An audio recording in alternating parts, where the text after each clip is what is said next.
Hey everybody, Andrew here, and it's time for another manga series review. I've been wanting to talk about this one for a while, and I've been a little bit hesitant because it's one that I'm like, how far do I go into this? Because this is easily the most obscure manga I've ever covered. It's so obscure that it has never even had an official English release. I stumbled across this on a random manga site, and it was fan translations of it, and legitimately one of the most interesting, creative, beautiful mangas I've ever come across. It's also incredibly insane, incredibly weird, and I constantly recommend it to people that I know that like manga and have been wanting to kind of talk about it for a long time, but I kind of put it off between, how hard it is to get, a little difficult to understand, and just how kind of insane the whole story is. Well, and I just have to talk about it because it's one of those things that I could just see so many people getting into and enjoying and getting something different out of it from every single person. So I'm going to talk about it a little bit today. And I mean a little bit, because I'm not going to spoil too much of the story, and I will tell you why when we get closer to the end. But today I will be talking about Homunculus by Hideo Yamamoto. A horror psychological insanity. From someone who, his most famous thing that he's done is he wrote Ichi the Killer, and that got turned into a very weird, very insane live-action film. And I've not gotten to read the manga, so I don't know what's about the manga. I did watch that film. Not my cup of tea, but Homunculus... honestly, Homunculus probably shouldn't be my cup of tea, but having read it and seen how it's done and how it's shown, I absolutely love it. But at the beginning, so we start out with meeting Susumu Nakoshi. And Susumu Nakoshi is a 30-year-old man living in his car. And he is obsessed with his car. Like, he will gladly give up food and not eat for a few days if it means his car will have gasoline, and can tell everything that's going on with his car just from the sound of it alone. And he lives in between two dramatically different worlds. Basically, he has his car parked out in front of this very rich, very pristine hotel where all the rich, snobby people live. And on the other side is the local park where all the homeless people live. And he doesn't see himself with either side of this argument. He does have some money, so he will go and eat at the hotel, but he feels that those people are looking down on him and hates them and doesn't have any interest in them. And he will go and talk to the homeless people, and they all think of him as a liar, but they like him because he will bring them booze. And he doesn't see himself as part of them either, and will refuse anytime they try to offer him food. And the handful of times that he ever did accept food from them, he went and threw it up. He's also suffering from some kind of amnesia. He doesn't remember much about his life before a certain point, and just kind of feels off, and that he doesn't fit in, and that he doesn't belong anywhere, and that he doesn't understand what he is or going on in the world around him. Basically, one of the nights when he's sleeping in his car, this very gaudy, insane looking man taps on his window and asks him for a ride. And Nakoshi says no. He has no interest in giving this person a ride, but he's like, okay, well, I have another proposition. I am a medical student named Manabu Ito, and I am working towards my thesis, and I need a test subject. You agree to help me with this, to be my test subject for this little experiment, and I will give you 700,000 yen. Nakoshi flat out refuses, has no desire to do that, and Ito's like, but I can help you with so many things. And Nakoshi says no and just flat out denies. So the next day, Ito has Nakoshi's car towed. And Nakoshi goes to, beat up Ito, but Ito convinces him that I can help you. I can help you figure out who you are, why you can't remember what happened before. I can help you be more complete. So Ito performs the surgery, and then afterwards, which And Nakoshi asks, okay, what was the surgery and why did you want me to take it? And Ito's like, that's a really interesting thing to ask afterwards, but okay. So he performed a surgery known as trepanation. And trepanation is the process of drilling holes into a person's head. And this is an actual realistic scientific thing that people used to do, where it's like doctors throughout the centuries used to do this. It was supposed to help with circulation of the blood and keep the pressure in one's head from getting too high. So it's supposed to help with your brain. And there is actual scientific proof of this going back to like caveman days. Like this is one of the oldest scientific things. Like I was actually really kind of interested diving down into this and finding out the history of that. But Ito wants to do this specifically because he has heard things about it opening up the sixth sense in a human being. And he believes that sixth sense is all bullshit and doesn't have anything to do with that. But he wants to prove it wrong through the surgery, and he's going to do a slew of tests on Nakoshi to prove that, psychic ability isn't real. After multiple days of testing, there's been no signs of any type of ESP or psychic ability of any kind. Nakoshi's walking home one of the days, and he gets bumped into, and he covers his right eye. And he looks out, and he starts to see hallucinations. He sees these insane, bizarre creatures. These people cut in half and split down different ways. People made out of sand. Like monsters and creatures. And he's like freaks out and lets go, and everyone turns back to normal. And he does it again, and all the monsters reappear. And he ends up bumping into this Yakuza boss. And the Yakuza boss takes him down an alley, slams him against a wall, and starts threatening to cut off his pinky. It's like, how many fingers have I cut off today, boys? And he's like, or this year, and he's like, you cut off 88. Oh, well, this will make 89. And starts to do that. So Nakoshi covers his right eye again, and sees this robotic Gundam-like thing. And in its one hand, it is holding a sickle. And in the other hand is a human normal hand, and it takes the sickle and starts putting it towards the human hand's pinky and starts cutting it off. And Nakoshi's just staring at this going, no, don't do that. Don't cut off the pinky. Put down that sickle. And the Yakuza boss is like, just like, this guy's insane. But then he starts to have trouble breathing, and he starts to have hyperventilate. So he pushes Nakoshi away and takes off.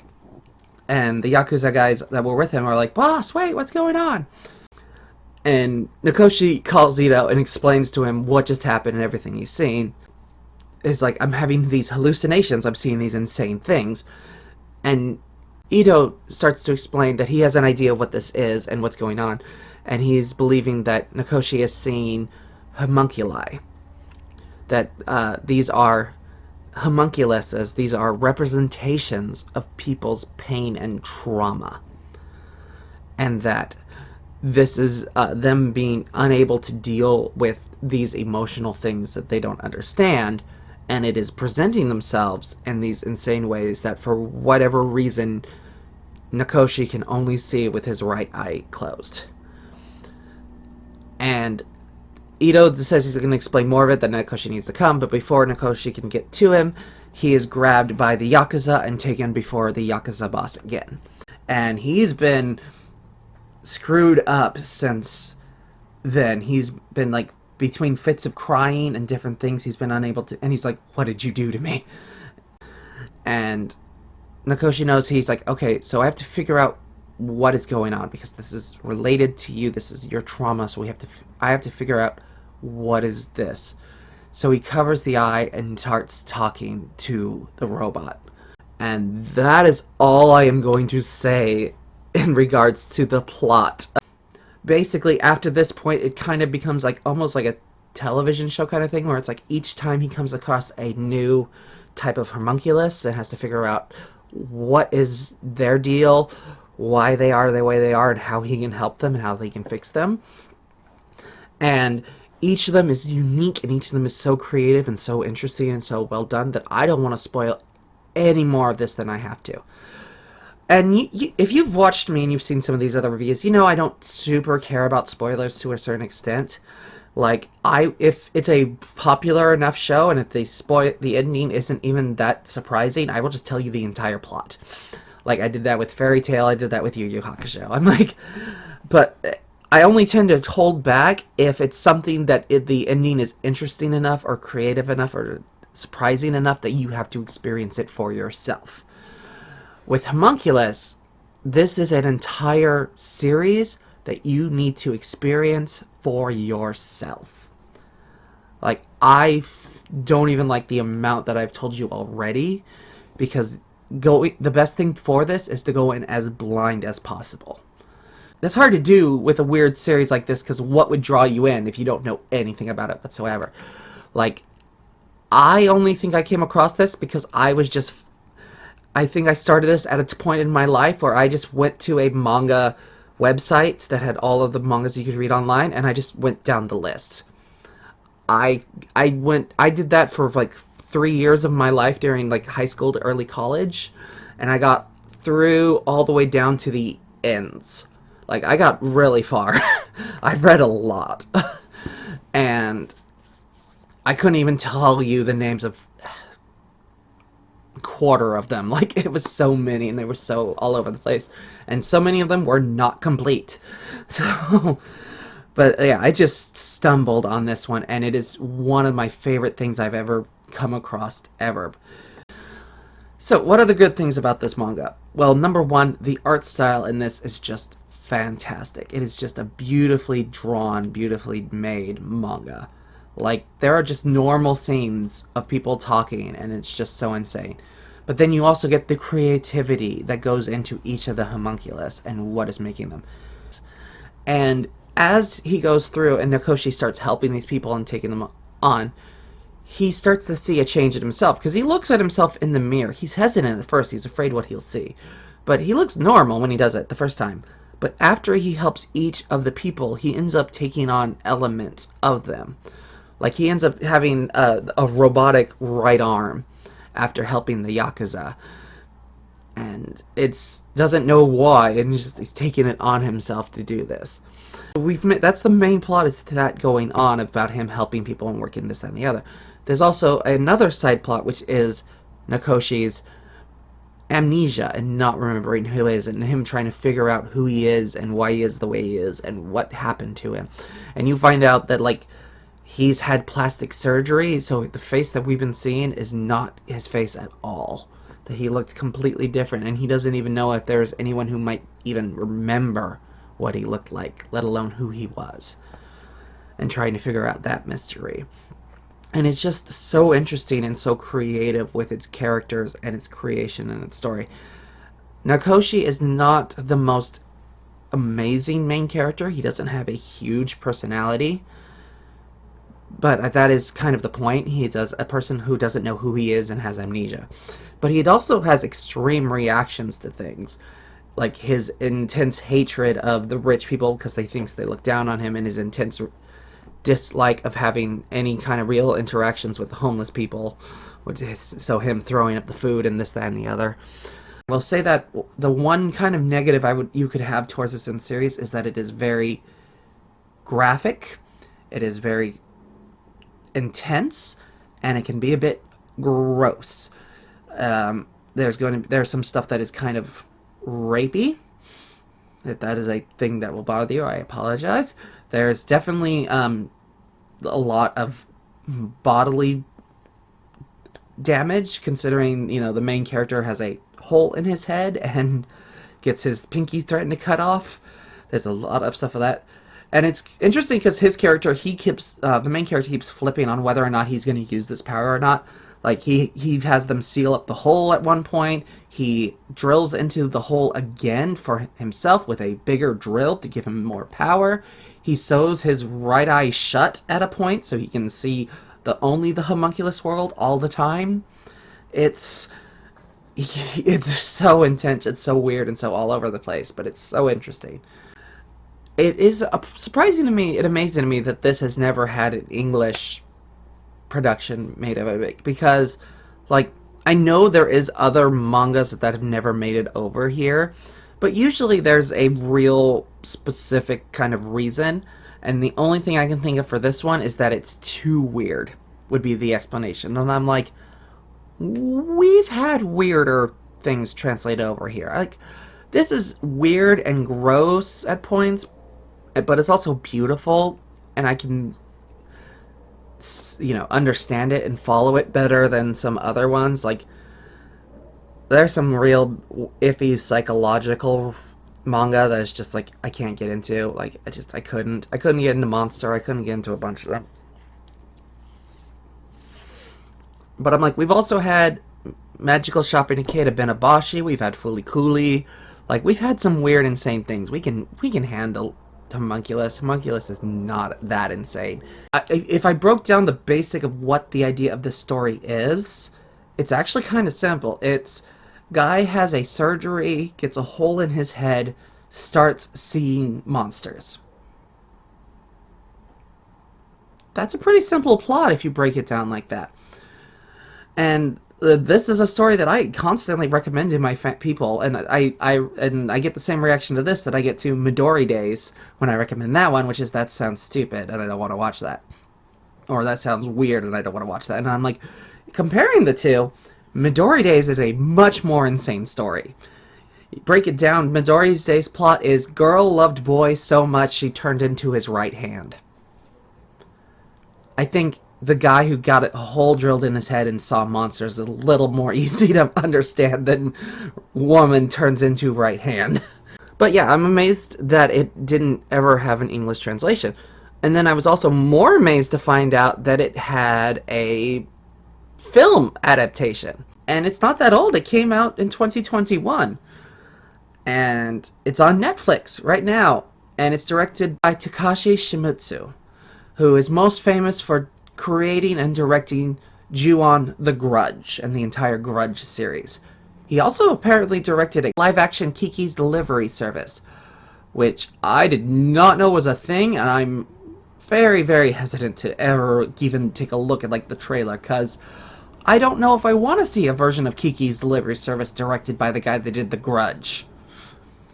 But yeah, he did Homunculus, and honestly, it kind of feels like it should be a match made in heaven, because he's a weird, insane kind of director, and this is a weird, insane kind of film, and it's not amazing. It's okay. It's not terrible, but it's like the first half of it is pretty much kind of the manga, but it's sped up a lot to fit the runtime, and it kind of hurts a series that is very much about the slow build. Like, the manga is very much about taking its time and figuring things out and figuring out the characters, and it takes its time getting to the story. And in the film, they are rushing off to meet the second homunculus before they've even finished with the Yakuza boss, and it's like, slow down, take a breath. We've got a lot to get through. Like, come on. But then you get to the second half, and the film kind of just falls apart. They made dramatic changes. The ending is completely changed. They also dramatically change what they do to the doctor character Manabu Ito. Like, in the manga, he also has a homunculus, and they work through it, and you discover there's something about him, and he discovers this thing about him that he never knew or really understood, and he becomes a more complete, full person from finding this out. And in the film, he just becomes the villain and threatens to kill the main love interest, and it's just totally tanks his character. He's never the villain in the manga, and it's just annoying that they just made him the third act villain for no real reason. And as I said, they changed the ending dramatically, whereas like the manga has this bittersweet but beautiful kind of ending, where it's like, it's not a happy ending by any stretch, but it gives the entire story some kind of meaning and a deeper depth to it, whereas the film gets a generic happy ending, where it's like, main guy and main girl drive off into the sunset, and you're like, doesn't really fit with the tone of the film or the manga. This is not a story that should really kind of have that ending. You want the character to have a happy ending, I guess, but it's also that thing of like, he kind of doesn't deserve it. Even in the film version where they take out some of his lesser things about him. But yeah, I'm like, the film is watchable, but I definitely do not recommend watching it before you've read the manga. The manga is a beautiful masterpiece work of art. The film is an okay film that, honestly, I would love to see it remade by someone with a bit more insanity. Like, I could see a version of this done by David Fincher or David Lynch or just someone who's just batshit insane. Like, I could see them doing something really creative and really crazy with this. But yeah, that was my thought on the Homunculus series. What do you all think? Do you like this series? Have you heard of this series? Have you any interest? Did you hate this series? Is it too gross? Let me know, because I absolutely do love talking about this one. This one is, to me, one of my favorite things I've ever come across in my life. Like, it's so not a thing I would normally be into. But it's just so creative and so interesting and so well done that I just love talking about it. And I would love to hear all of your thoughts on it. Let me know. Happy watching, happy reading. I will see you all next time. Bye! Oh my. トレパネーションって言って頭蓋骨にちょっと穴を開けるだけなんですけどね。記憶喪失の男に研修医が施し。なんだよこれ。ホムンクルスです。この歪み、それがあなたには見えるんです。トラウマか。何か心当たりないですか。守ることもできない。君は誰だ。ホムンクルス。ようやく本性が